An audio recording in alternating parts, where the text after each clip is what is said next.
pemutusan hubungan kerja ya oleh gudang garam terhadap ribuan karyawannya minggu lalu itu memang membuat kaget gitu ya, karena gudang garam yang sebesar itu saja bisa kemudian memberhentikan karyawannya ya. Apakah memang mereka menjadi bangkrut atau bagaimana? Gayboy Flavor, Just Smile itu rokok-rokok yang juga beredar di pasaran yang kemudian dilakukan penindakan oleh petugas dari Bea Cukai ya. Kemudian itu menjadi perkara tindak pidana cukai, terutama yang ditemukan di wilayah Kabupaten Purworejo. Banyak kasuskah yang terjadi di Purworejo, Mbak? Irama Live Talk.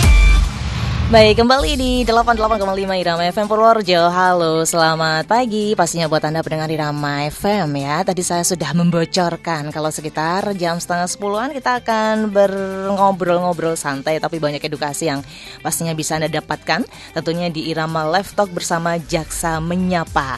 Dan tema untuk sekarang ini adalah penanganan perkara bea cukai tembakau di Kejaksaan Negeri Purworejo. Nah, apa aja sih yang bakal dibahas?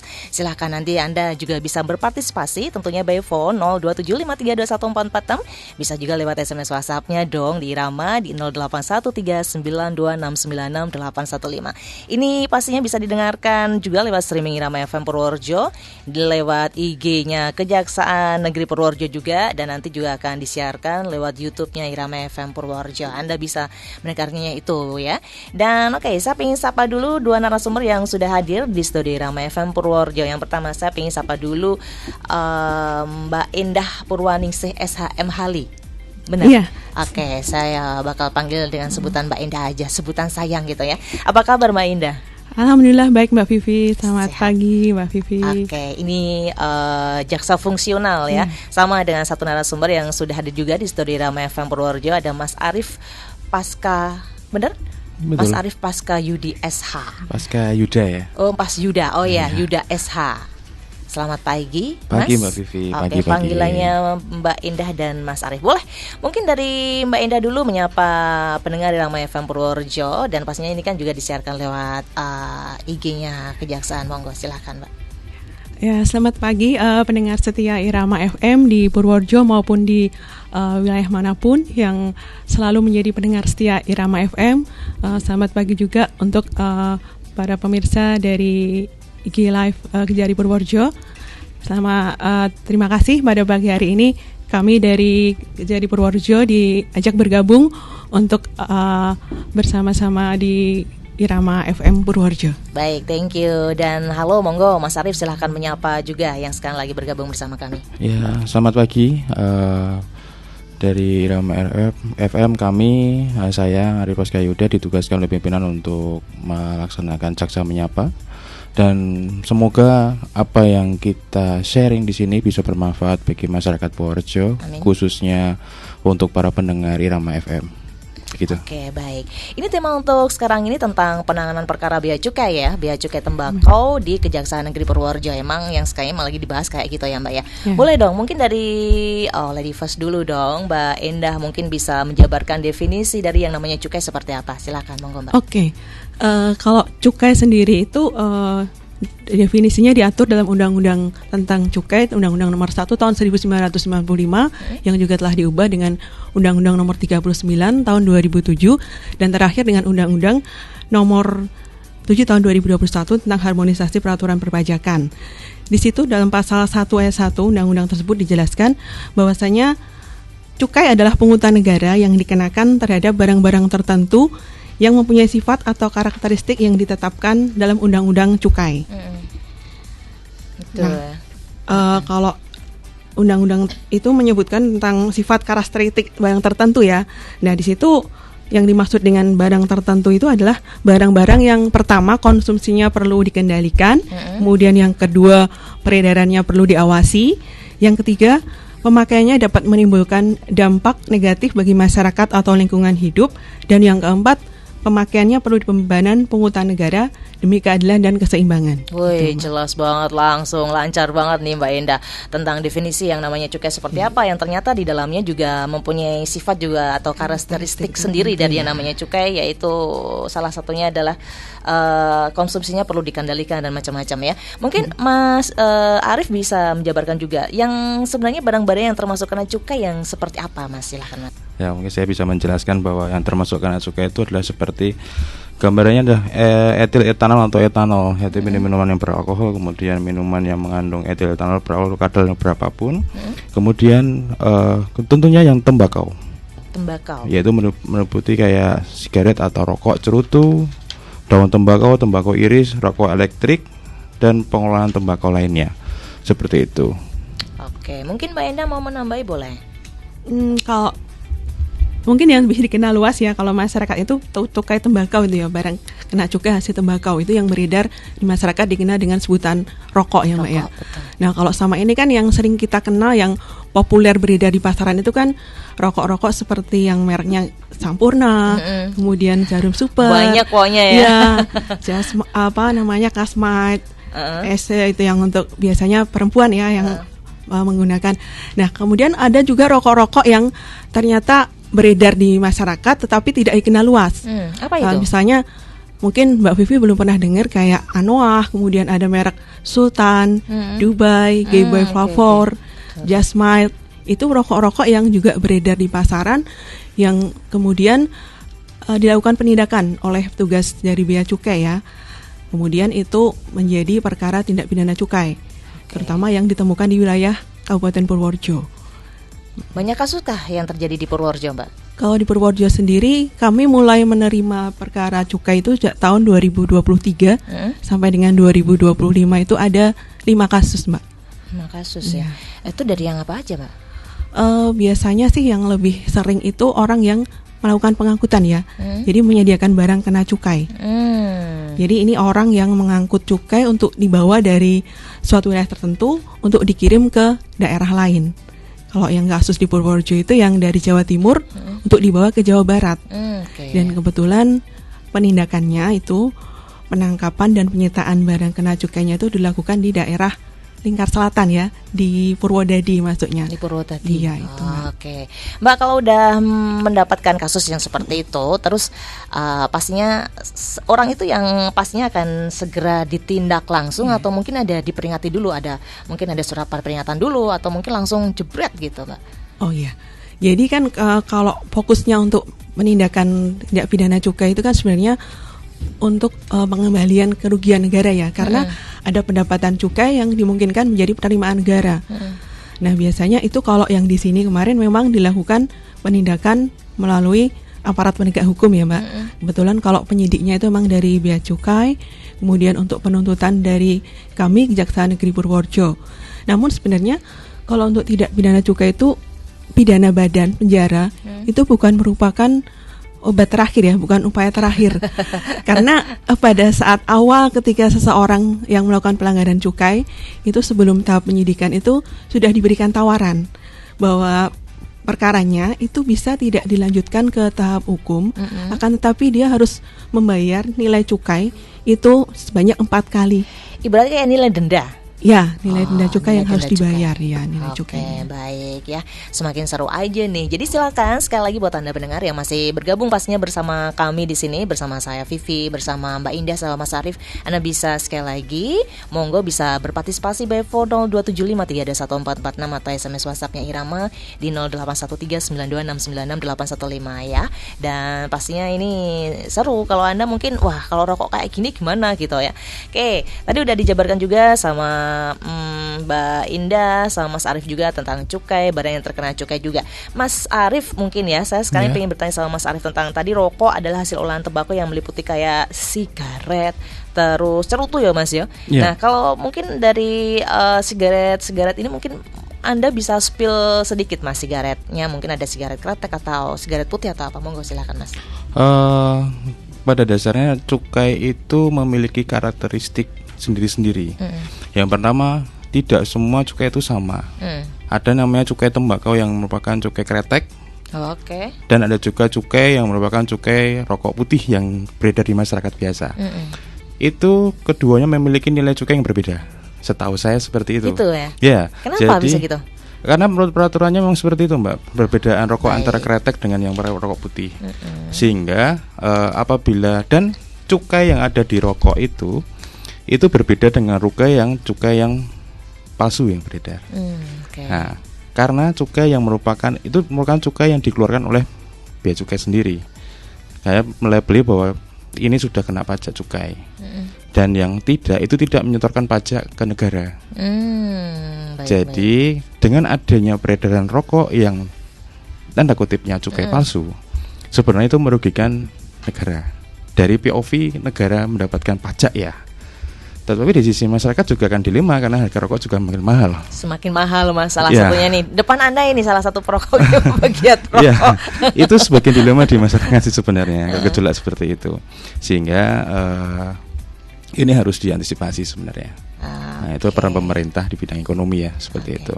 Dan untuk penindakan sesuai yang diberitahukan pada Mbak Endah, bahwa memang Kejaksaan Negeri memang punya kewenangan untuk melakukan penindakan dalam bidang penuntutan. Seperti itu sih Mbak. Oke, baik. Mungkin terima kasih buat penjabarannya dari Mas Arief. Mungkin Mbak Endah mungkin bisa mencoba men-spill dikit kalau sigaret kreteknya mungkin yang seperti apa, campurannya, kelembak menyan mungkin seperti apa, monggo Mbak. Oke Mbak Vivi. Jadi kalau pembedaan tadi ada sigaret kretek, sigaret putih dan sigaret kelembak menyan gitu ya. Kalau sigaret kretek itu adalah sigaret yang dalam pembuatannya dicampur dengan cengkeh atau bagian dari cengkeh.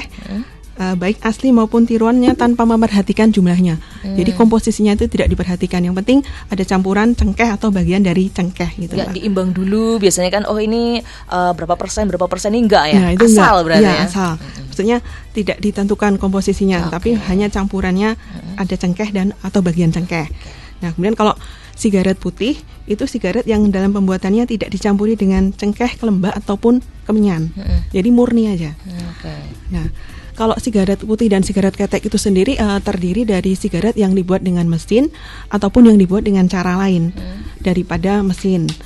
Nah, kemudian kalau sigaret kelembak menyan itu adalah sigaret yang dalam pembuatannya dicampur dengan kelembak dan atau kemenyan asli maupun tiruan tanpa memperhatikan jumlahnya.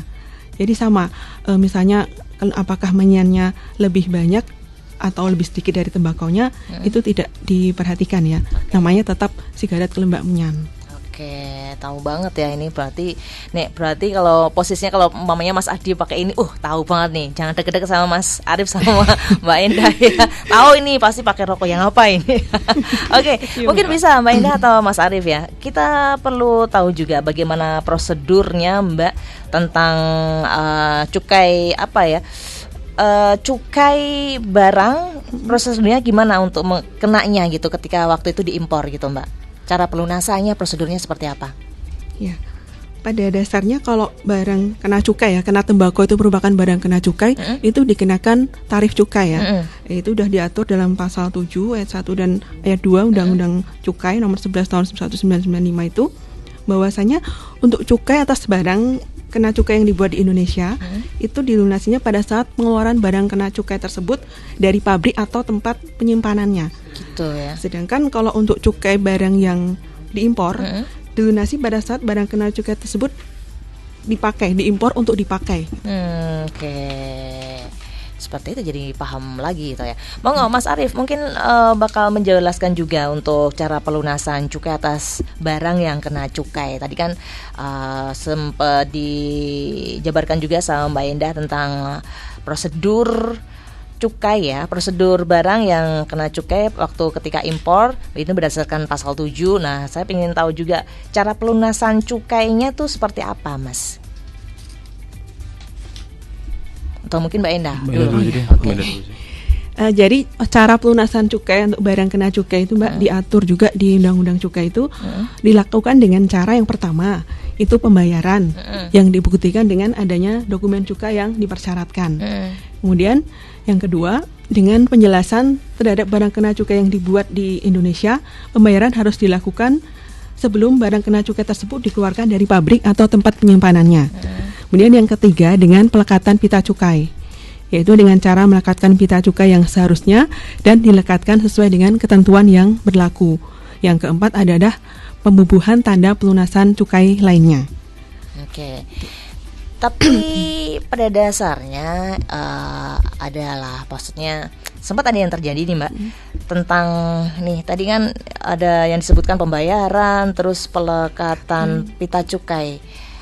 Apa yang akan ditindaklanjuti oleh kejaksaan ketika di pasaran itu dijual rokok Tapi apa ini sebenarnya apa ya, pinter-pinternya para pedagang yang menjual ya, pelekatan pita cukainya itu sebenarnya nggak asli gitu, gimana Mbak? Oh, kalau terhadap pelekatan pita cukai yang asli itu juga dapat dikenakan pidana ya, Mbak? Oh gitu. Iya, jadi pita cukai itu harus asli yang dilekatkan. Makanya untuk rokok-rokok yang beredar itu kejaksaan bersama-sama dengan dilibatkan ya oleh Pemda melalui operasi gabungan, itu juga bersama dengan Satpol PP, kemudian juga dengan Polres Purworejo, itu melakukan operasi pasar terhadap peredaran rokok. Nah, itu tapi malah yang justru ditemukan itu rokok-rokok yang memang tidak berpita cukai. Nah, itu banyak di kios-kios kecil, itu banyak, Mbak. Itu sebenarnya tidak boleh. Makanya kemudian dilakukan pengambilan ya. Tapi kalau dalam skala besar memang yang melakukan penindakan itu biasanya dari kantor bea cukai ya. Oh, dari bea cukai. Ya, tapi kan pasti ada apa sih ibaratnya kerjasama gitu kan antara kejaksaan dengan bea cukai atau gimana? Ya, ada, Mbak. Jadi ketika bea cukai sudah melakukan penindakan ya, mulai melakukan penindakan dan itu akan dilanjutkan ke penyidikan, biasanya bea cukai akan segera berkoordinasi dengan kejaksaan melalui pengiriman SPDP ya, pemberitahuan dimulainya penyidikan, seperti halnya dengan perkara-perkara lainnya yang ditangani oleh penyidik Polri. Nah, dari situ kemudian sudah mulai dilakukan koordinasi ya dengan kami mengenai penindakan yang sudah dilakukan, kemudian tindak lanjut penyidikannya itu biasanya dilakukan kerjasama, termasuk sampai nanti ketika perkara sudah kami tangani dan putus, itu dalam penanganan barang buktinya gitu ya Mbak, barang bukti rokok, itu pemusnahannya tetap berkoordinasi ya dengan bea cukai juga. Tetap ya, apalagi kemarin sempat ada pemusnahan juga. Iya, pemusnahan besar di sini besar depan di kantor Setda ya. Di Purworejo juga banyak. Kita juga sempat meliput ya Mas Adi ya. Oke, baik, silahkan sekali lagi saya juga memberikan kesempatan sekali lagi buat pendengar dan pastinya buat Anda yang sekarang bergabung lewat IG-nya Kejaksaan Negeri Purworejo. Silahkan Anda bisa bertanya-tanya. By phone bisa di 02753214446 atau di 081392696815. Ini temanya adalah penanganan perkara bea cukai tembakau yang ada di Kejaksaan Negeri Purworejo. Oke, ada beberapa yang sudah ikutan gabung, tapi nanti kita pending dulu ya. Kita akan kasih dulu sesuatu yang akan lewat pastinya buat Anda. Gak ada yang lebih nyegerin dari es teh Solo, pelopor es teh jumbo di Indonesia. Es teh Solo Purworejo yang original ada di Komplek Kios sebelah barat Irama FM Purworejo atau pas di Bangjo UMP. Nikmati kesegarannya dengan berbagai varian es teh leci, es teh manis, es teh kampul, es teh tarik, es teh susu, es teh maca, es teh Milo, es teh coklat, es teh blackcurrant, es teh lemon, dan es teh jasmine. Segernya gak ada tandingannya, hanya di Es Teh Solo sebelah barat Irama FM atau pas Bangjo UMP. Dapatkan spesial program Jumat Berkah. Setiap beli 2 all varian gratis 1 varian original di setiap hari Jumat. Kami menerima partai besar untuk rapat atau pertemuan lainnya. Segera segarkan dahagamu di Es Teh Solo sebelah barat Irama FM atau pas Bangjo UMP. Pesan dan order bisa via WA di 085 0614 2404. Sekali lagi di 085 0614 2404. Kakak kan pinter nih. Ada maunya nih. Enggak kok, cuma pengen nanya soal investasi. Masa nggak tahu? Investasi itu aktivitas sekarang untuk dapat keuntungan di masa depan. Itu mah tahu. Terus? Tapi ada nggak investasi yang pasti? Belum tahu. Satu-satunya investasi yang pasti ya skinvestasi. Skinvestasi? Apa tuh? Skinvestasi itu investasi dengan merawat kulitmu dari sekarang pakai Viva Skin Food. Karena vitamin A, E dan F-nya menutrisi, melembabkan, dan melembutkan kulit. Hasilnya pasti dan jangka panjang. Oh, benar juga sih. Kalau mau terpercaya, terjamin, jangka panjang, dan hasilnya pasti, ya skinvestasi. Bener. Makasih kakak pintar. Dan galak. Skinvestasi dengan yang pasti. Viva Skin Food.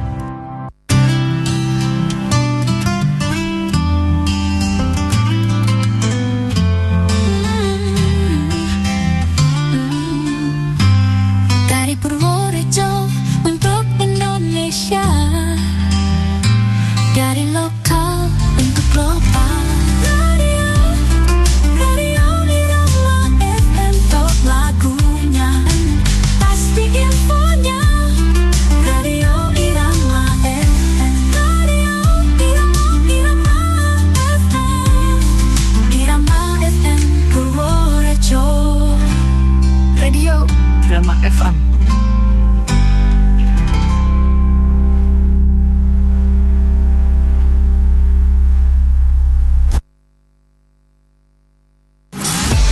Irama Live Talk.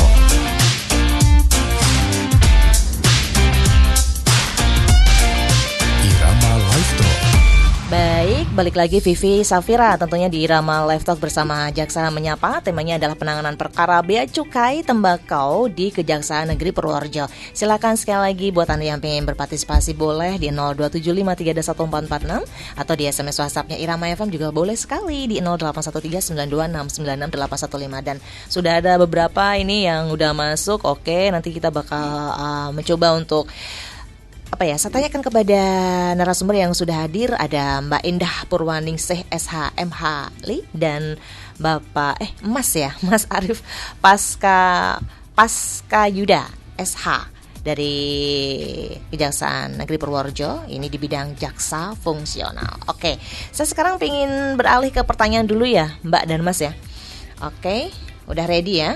Oke, ini ada pertanyaan yang udah masuk di WhatsApp-nya Irama FM Purworejo dari Mas Wawan. Mau nanya aja, di Purworejo boleh tahu nggak Kejaksaan Purworejo itu sudah menangani berapa kasus untuk pelanggaran cukai? Silahkan, monggo. Oke, baik Mbak Vivi, pendengar setia Irama FM ya. Untuk di Purworejo sendiri, Kejaksaan Negeri Purworejo selama tahun 2023 sampai dengan 2025 itu udah menangani perkara cukai sebanyak 5 perkara. Jadi kebetulan untuk tahun 2023-2024 itu pelakunya itu ada yang sekali penindakan itu 2 orang langsung ya, 2 orang. Tapi 2 orang ini bertindak selaku sopir ya, sopir dan sopir cadangan gitu. Jadi tindak pidana yang mereka lakukan pun ketika dibuktikan itu adalah perbuatan turut menyediakan untuk dijual barang kena cukai yang tidak dilekatkan pita rokok. Demikian juga untuk tahun 2024 dan 2025 itu kualifikasi tindak pidananya sama, masih menyediakan barang kena cukai yang tidak dilekatkan pita cukai. Kemudian untuk tahun 2024 itu selain itu dapat menemukan si sopirnya ya, orang yang membawa, kebetulan juga pemilik kendaraan yang digunakan untuk mengangkut cukai itu, barang kena cukai rokok, tembakau itu juga ada. Jadi yang dilakukan penindakan tidak hanya sopirnya, tapi juga termasuk pemilik armada ya. Itu ternyata juga dia adalah pemilik ekspedisi ya, ekspedisi yang untuk melakukan pengangkutan rokok ilegal. Nah, kemudian untuk tahun 2025 ini ada 1 perkara kemarin di awal tahun itu Bea Cukai sudah melimpahkan ya perkara Bea Cukai ke kami dan sudah putus. Kemudian terhadap barang buktinya cukai tembakau juga telah dilakukan pemusnahan yang dilakukan di Cilacap. Oke. Mbak, boleh tahu nggak sih Mbak untuk kasus ini pemilik ekspedisi dan drivernya ini untuk pidananya tuh lebih berat yang mana Mbak? Walaupun sama-sama loh mereka ya. Ya sama-sama. Ya seharusnya sih lebih berat yang pemilik ekspedisi ya, pemilik ekspedisi. Tapi kemudian kemarin itu kebetulan karena pelimpahannya itu tidak bersamaan ya. Jadi yang lebih dahulu itu yang pengangkut ya, sopir ini tidak pidananya sudah diputus lebih dulu. Nah kebetulan ternyata ketika putusan untuk si pemilik ekspedisi itu ternyata lebih rendah dari putusan untuk si sopir. Akan tetapi karena terdakwa yang merupakan sopir ini melakukan upaya hukum gitu kan Mbak, sampai dengan tingkat kasasi kemarin, pada akhirnya hukuman mereka sama. Jadi 1 tahun 6 bulan seluruhnya. Bisa ya? Iya. Jadi kami pun ya tidak tahu ya ketika kemudian tuntutannya ternyata lebih ringan ya untuk yang pemilik ekspedisi ya, karena seharusnya kan dia lebih tinggi karena dia pemilik 2 mobil itu milik dia, sedangkan sopir ini masing-masing hanya menjalankan 1 mobil gitu. Oke, baik, terima kasih.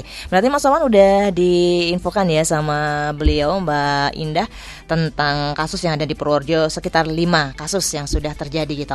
Baik, yang berikutnya juga terima kasih. Ini ada Mbak Cynthia dari Loano ingin bertanya terkait apakah ada kendala yang sering dialami oleh pelaku usaha khususnya UMKM yang tentang masalah rokok perrokokan ini pastinya ya di Purworejo dalam mengurus perizinan terkait bea cukai. Apa langkah konkret yang dilakukan bea cukai untuk mempermudah mereka?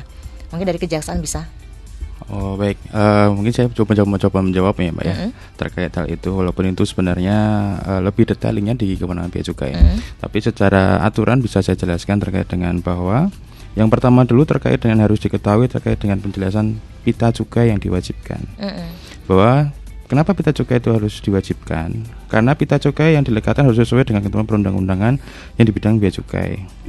Bahwa yang dimaksud dengan dikemas atau penjual eceran berdasarkan pasal 1 ayat 1 Peraturan Menteri Keuangan Republik Indonesia nomor 67 PMK 04 2018 tentang perdagangan bea cukai yang melakukan pelunasan cukainya dengan cara pelekatan pita cukai atau pembubuhan tanda pelunasan cukai lainnya sebagaimana telah diubah dengan Peraturan Menteri Keuangan nomor 217 tahun 2021. Yang dimaksud dengan kemasan untuk penjualan eceran adalah dikemas dalam kemasan barang kena cukai dengan syarat dan isi tertentu dengan menggunakan benda yang dapat melindungi dari kerusakan dan meningkatkan pemasarannya.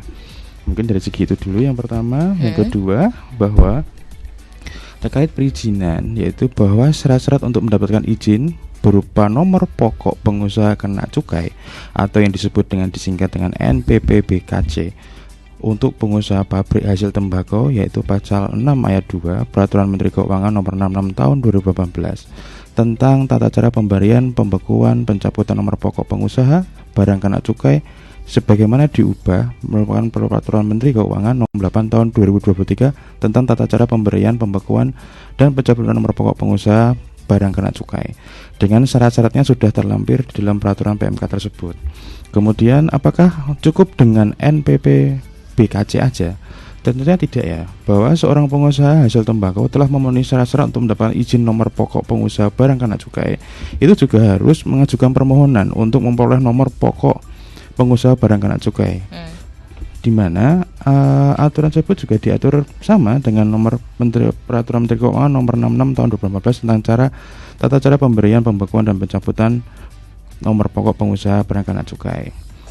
Jadi untuk pengusaha hasil tembakau yang memiliki usaha di wilayah kota atau kabupaten itu juga harus memenuhi syarat tersebut. Dan selanjutnya bahwa ketika seorang telah memiliki izin berupa NPPBKC, di mana ia dapat memperoleh pita cukai yang secara sah. Nah, itu Mbak prosesnya untuk mendapat pita cukai itu Mbak.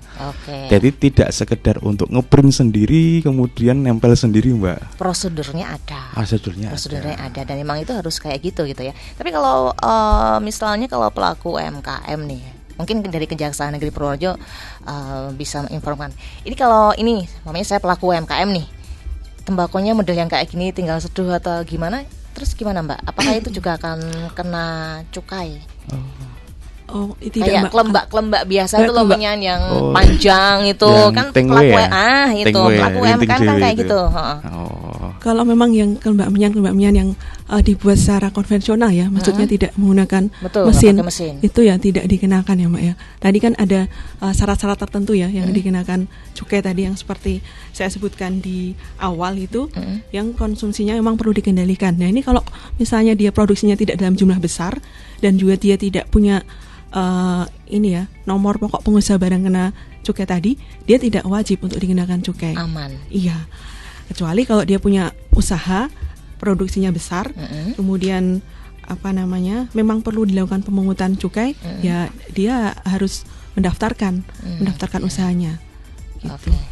Berapa lama Mbak kalau mamanya nih saya pengusaha rokok nih, terus ada apa tuh yang namanya prosedur pita cukai atau yang seperti apa? Berapa lama kita mendapat izinnya? Kalau proses untuk lamanya mendapatkan izinnya itu kewenangan dari Bea Cukai ya Mbak ya. Kalau untuk di sini kan pengawasnya itu kan di Bea Cukai Magelang ya. Jadi mengenai berapa lamanya itu merupakan kewenangan dari sana ya. Yang penting memang kemudian tidak hanya mendaftarkan, tapi kemudian juga nanti akan ditetapkan harga jual ecerannya gitu. Jadi ada ketika sudah ditetapkan harga jual eceran, kemudian mendapatkan NPPBKC, dan didaftarkan mereknya, itu saya rasa sudah bisa mendapatkan ini ya, pita cukainya ya. Atau mungkin bisa ketika ada UMKM yang memang punya visi dan misi untuk berbisnis di dunia itu lebih gedein lagi gitu ya Mas ya. Mungkin lebih kecil atau gede. Sebelum melakukan lebih baik konsultasi dulu ke Bea Cukai. Gitu. Itu bisa untuk sharing dulu di sana, bertanya dulu seperti apa, prosesnya bagaimana. Kemudian apa langkah yang harus saya tempuh? Mungkin bisa seperti itu dulu sih Mbak.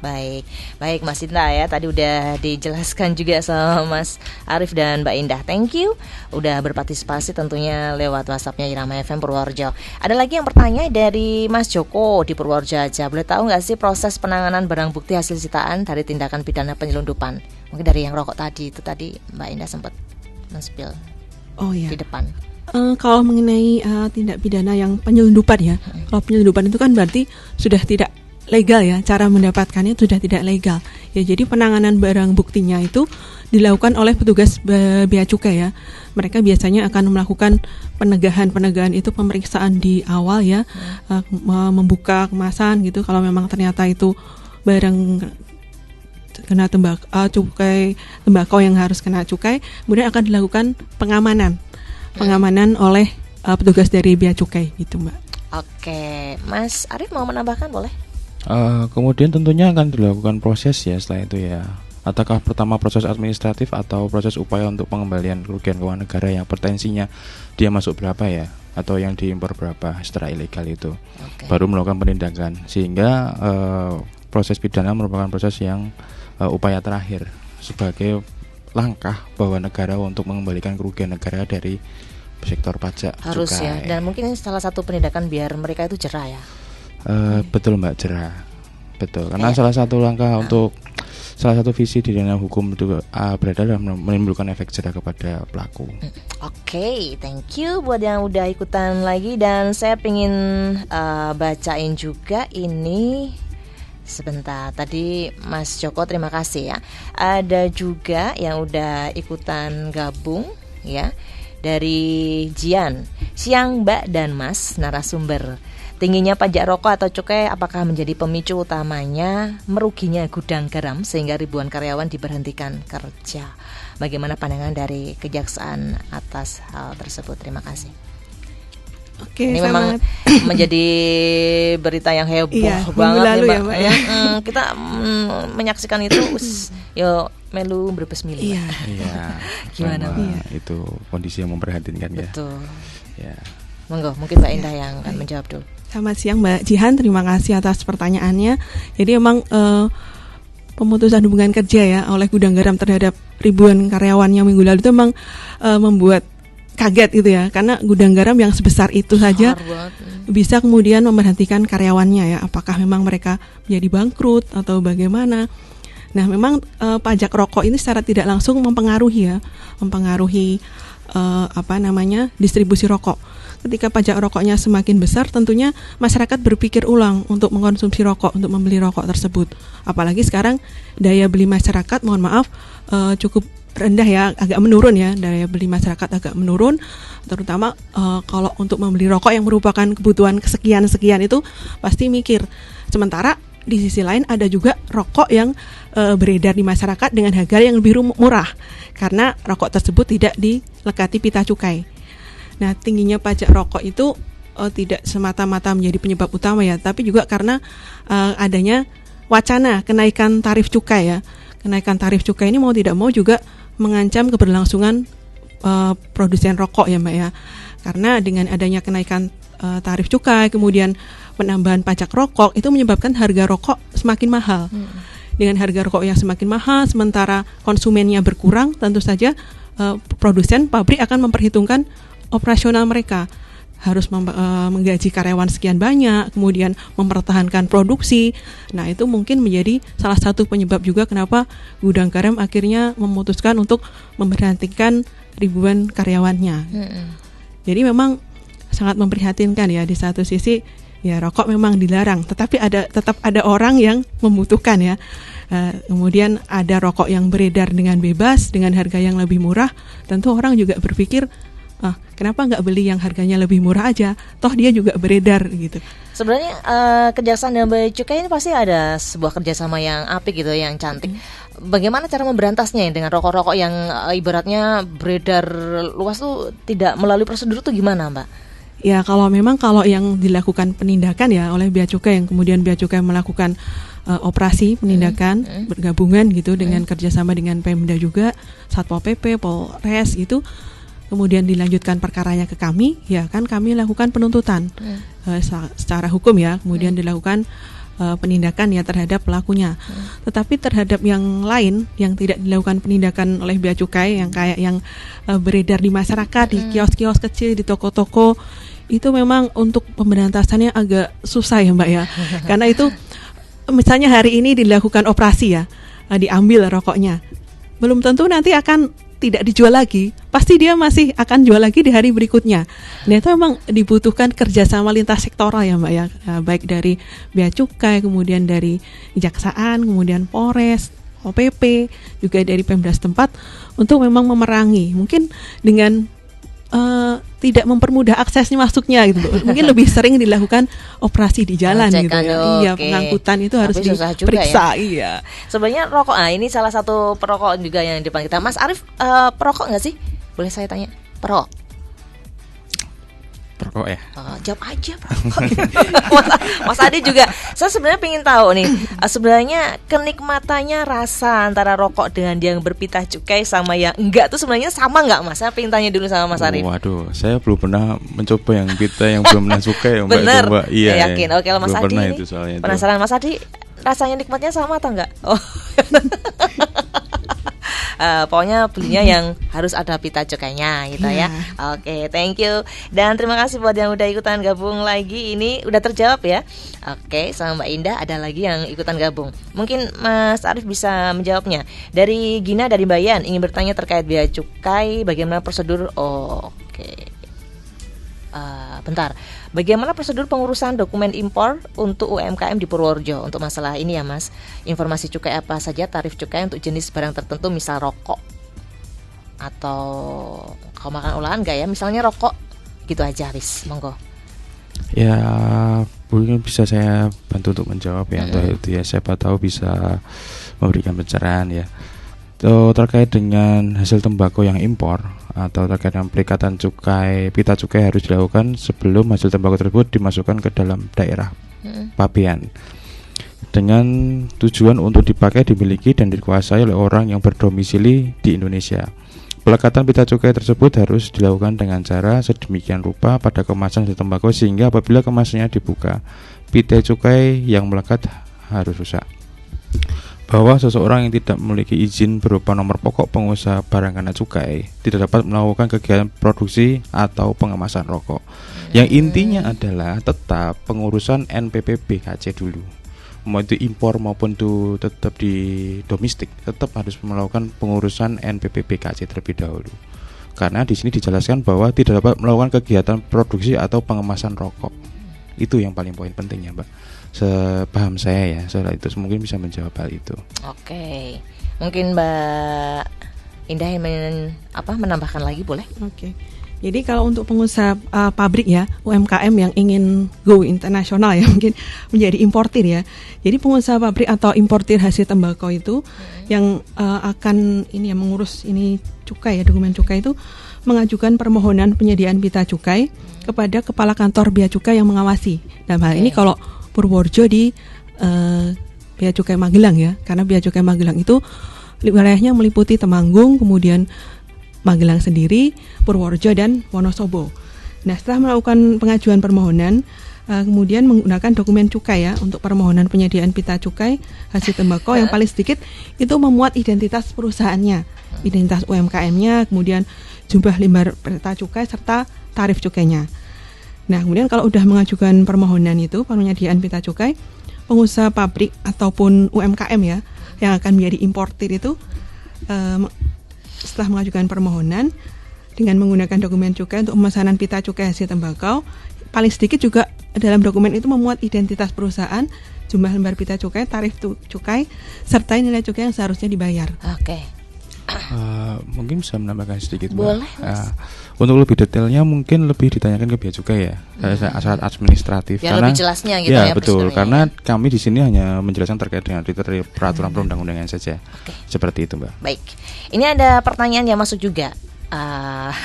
Tapi saya harus baca juga ya, Mas ya. Dari Mas Anton di perbatasan Jogja, izin bertanya, dalam penindakan kasus tindak pidana kepabean dan cukai, bagaimana pengawasan yuridis yang dilakukan oleh Kejaksaan terhadap pelaksanaan pemusnahan barang bukti hasil sitaan, khususnya agar proses tersebut tidak menimbulkan penyimpangan hukum atau mungkin potensi penyalahgunaan barang bukti. Yang tadi sempat dimusnahkan kan barang-barang yang memang nggak boleh gitu toh. Karena ini ada lanjutnya lagi, karena jika kita berkaca ke belakang pernah ada dalam kasus narkotika yang mana barang bukti yang diganti dengan tawas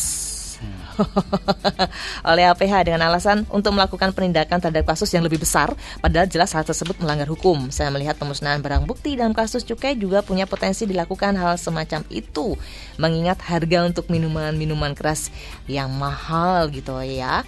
Jangan sampai minuman yang labelnya wow ini, red label ini dimusnahkan, ternyata isinya sudah diganti. Bagaimana tanggapan dari Mbak Indah dan Mas Arief? Silahkan. Siapa dulu? Mbak dulu mau ngomong. Oke. Jadi untuk berarti Mas Antoni pertanyaannya luas ya, tidak cuma barang kena cukai hasil tembakau ya. Betul. Pemusnahan terhadap barang kena cukai ya. Berarti ada tembakau, kemudian ada juga minuman gitu ya. Nah, kalau untuk di Kejaksaan Negeri Purworejo sendiri dalam kaitannya dengan pemusnahan barang kena cukai ya, yang ilegal, itu untuk rokok ya, kemarin hasil tembakau itu kami lakukan pemusnahan di kantor memang sebagian.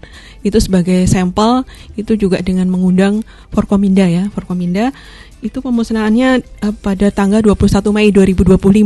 Itu untuk memusnahkan barang bukti yang tahun 2024 dan 2025. Jadi kalau untuk rokok itu pemusnahannya memang harus dilepas satu-satu ya dari lintingannya tuh. Dari lintingannya ya. Jadi memang dibuka ya. Kita buka, ya. Kayak ibaratnya kita gini ya, suwir-suwir gitu ya. Iya, diambil kayak diambil gitu. Semua.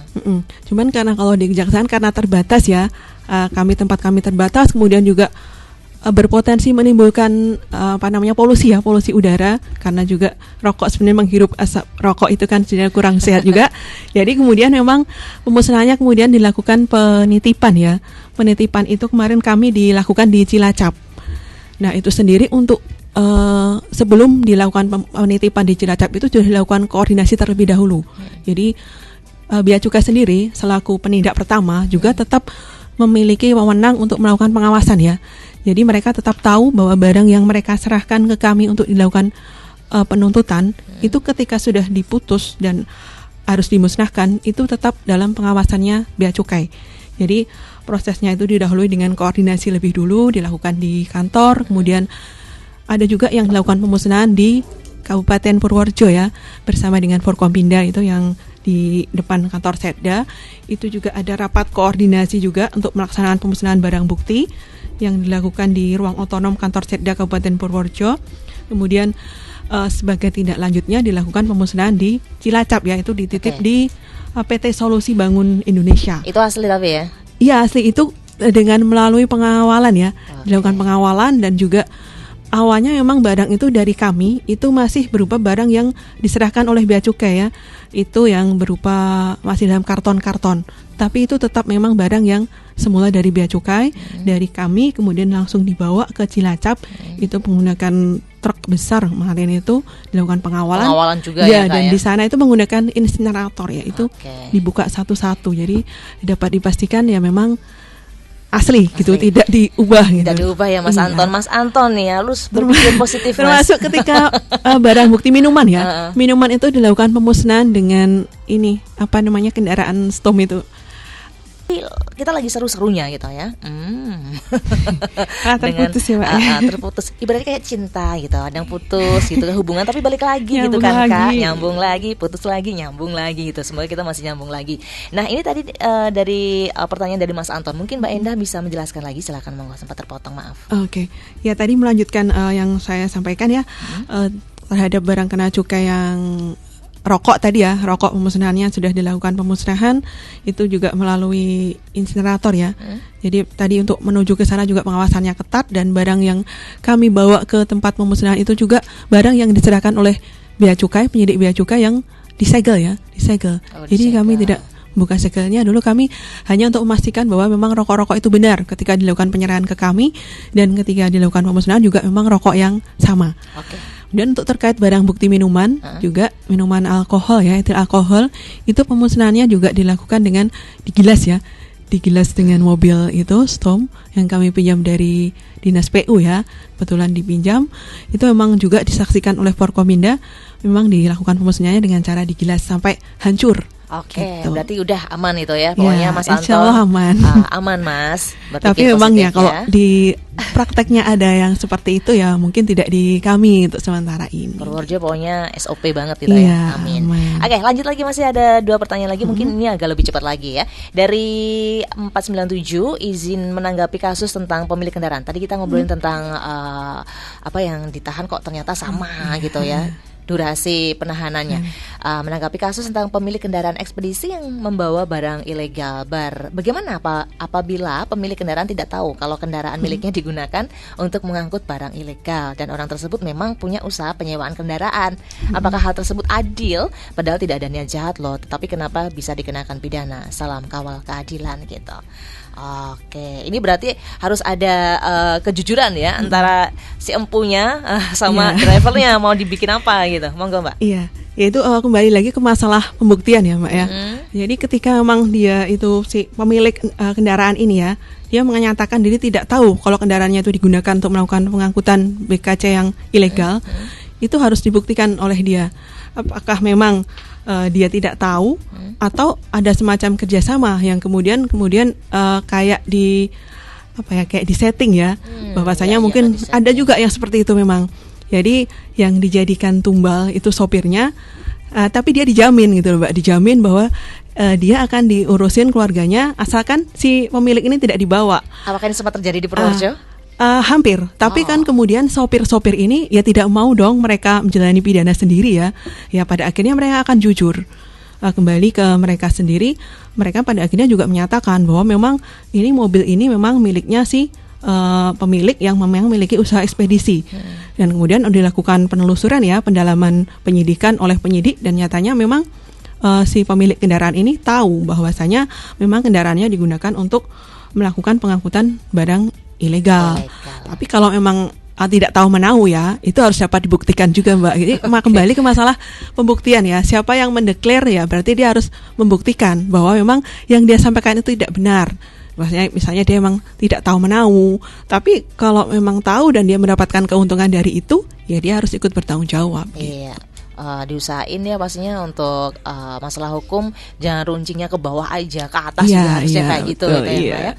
Oke, terima kasih. Dan ada lagi yang ikutan gabung ini dari 623. Halo Mbak Vivi, mau tanya dong, selain fokus pada penindakan, apakah Kejaksaan Purworejo juga memiliki program edukasi khusus untuk para pelaku usaha kecil agar tidak terjerumus dalam peredaran rokok ilegal buat teman-teman UMKM gitu ya? Dan upaya apa saja yang sudah dilakukan terkait edukasi atau sosialisasinya? Ini salah satu sosialisasi juga kan? Lewat Jaksa punya apa? Monggo, apa Mbak yang sudah dilakuin Jaksa? Ini bagian dari sosialisasi yang kita lakukan juga ya. Selain melalui Jaksa Menyapa, juga kami melalui program-program lainnya. Ada juga kan program Jaga Desa, kemudian program penyuluhan di desa. Ada ya? Ada. Di situ juga diselipkan materi selain materi-materi yang secara umum ya, misalnya masalah pertanahan, kemudian masalah tindak pidana umum, masalah korupsi, masalah perlindungan anak, KDRT, masalah perempuan dan anak, juga diselipkan edukasi tentang bahayanya peredaran rokok ilegal. Karena juga sudah dilakukan penindakan ya terhadap pelaku pelanggar rokok ilegal. Harapannya ya supaya masyarakat terutama UMKM memiliki kesadaran untuk turut mensosialisasikan konsumsi rokok yang legal dan juga turut mencegah peredaran rokok ilegal ya. Dengan misalnya kalau toko kecil, kios itu jangan menerima misalnya kalau ada sales-sales yang menawarkan rokok yang tidak dilekati pita cukai dengan harga murah. Nah, kalau keikutsertaan dalam lintas sektoral ya, itu sudah dilakukan juga bersama-sama dengan Pemda, itu secara rutin ya, hampir tiap bulan itu ada turun ke lapangan gitu. Berapa bulan sekali Mbak? 1 kali, 2 kali? Sepertinya minimal 1 kali ya dalam 1 bulan ya. Oke, baik. Mungkin Mas Arief mau menambahkan, silakan. Baik, mungkin kalau secara edukasi yang betul katakan Mbak Indah tadi, tetapi Kejaksaan Negeri Purworejo khususnya terkait dengan pelaku UMKM, sebelumnya ketika akan melakukan berdagang atau bermasalah terkait dengan hukum atau bingung hukumnya seperti apa atau aturannya seperti apa, itu bisa datang konsultasi ke bidang Datun, yaitu Perdata dan Tata Usaha Negara. Di bidang itu ada salah satu fungsi yaitu terkait dengan pelayanan hukum. Sehingga boleh masyarakat siapapun datang ke kantor menemui bidang Datun untuk minta konsultasi. Itu maksudnya bidang pelayanan hukum. Itu bisa untuk menjadi konsultasi di awal sebelum melakukan langkah terkait dengan apa yang harus dilakukan, terkait dengan aturannya bagaimana sih Pak. Itu terbuka kami seperti konsultasi itu. Dulu, gratis nggak nih? Gratis Bu. Gratis. Gratis. Ya. Sebelum datang ke kejaksaan, apakah ada nomor yang bisa dihubungi dulu? Jadi kalau nomor janjian dulu atau gimana? Kalau nomor ada sih, yaitu melalui Halo JPN. Halo JPN. Di Instagram kami, yaitu di Instagram Kejari Purworejo sudah dipampang, yaitu Halo JPN. Itu bisa untuk di telepon atau di WA. Silahkan. Siap gitu ya dari Kejaksaan Negeri ya, keren nih. Nih pertanyaannya sudah gitu. Kita ngobrolnya makin seru gitu ya. Alhamdulillah semua terjawab dengan oke gitu. Tapi adakah sesuatu yang mungkin belum sempat tersampaikan? Boleh Mbak? Yang ini disampaikan Kejaksaan Negeri Purworejo, mungkin tadi sempat ada yang ketriwal sedikit informasi tentang penanganan perkara bea cukai ini. Silakan dari Mbak. Sekaligus closing statement ya Mbak ya. Oke, silahkan dari Mbak Indah dulu. Baik. Jadi mungkin dapat saya sampaikan ya bahwasanya tadi sudah disinggung ya, saya singgung juga bahwasanya pengenaan pidana dalam bidang cukai itu bukan merupakan untuk pidana badan ya, itu bukan merupakan ultimum remedium ya. Karena dimungkinkan sejak awal itu sudah diberikan tawaran bagi pelanggar tindak pidana cukai itu untuk melakukan pembayaran denda cukai ya. Ini yang nanya itu 4 kali dari nilai cukai yang harusnya dibayar. Nah, diharapkan dengan pembayaran nilai cukai ini dengan didapatkan pemasukan ya, pemasukan bagi negara. Dan juga diharapkan kepada masyarakat luas untuk turut memerangi peredaran rokok ilegal. Dan jangan sungkan-sungkan untuk melapor ke pihak yang berwajib apabila menemukan pelanggaran di bidang cukai. Terus satu lagi mungkin closingnya, merokok atau tidak merokok itu adalah suatu pilihan ya. Tetapi perokok yang bijak akan membeli rokok yang cukainya telah dibayarkan. Cakep. Ya. Ini kayak pantun nih, tapi ngena gitu ya. Makasih Mbak Indah. Monggo, Mas Arief, mungkin ada sesuatu yang belum tersampaikan tadi. Sekaligus ada plusnya closing statement. Monggo. Sebenarnya sudah disampaikan Mbak Indah secara garis besar semua ya. Wah, ya udah berarti. Tetapi saya cuma bisa menyampaikan satu hal aja sih, yaitu mari bersama-sama jaga Purworejo dari rokok ilegal. Gitu aja. So sweet, simple banget. Oke, benar ya.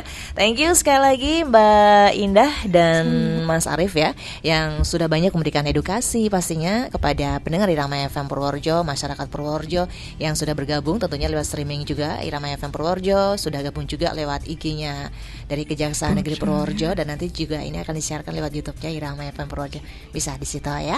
Oke, sehat-sehat Mbak Indah sama Mas Arief. Baik, terima kasih Mbak. Thank you, semangat. Lembut banget loh, saya jadi mau ikut. Manis banget gitu ya. Kesannya kayaknya garang banget ya. Tapi hatinya rinto harahap, ternyata saya baru tahu itu Mas Arief ya. Wah, gimana ya?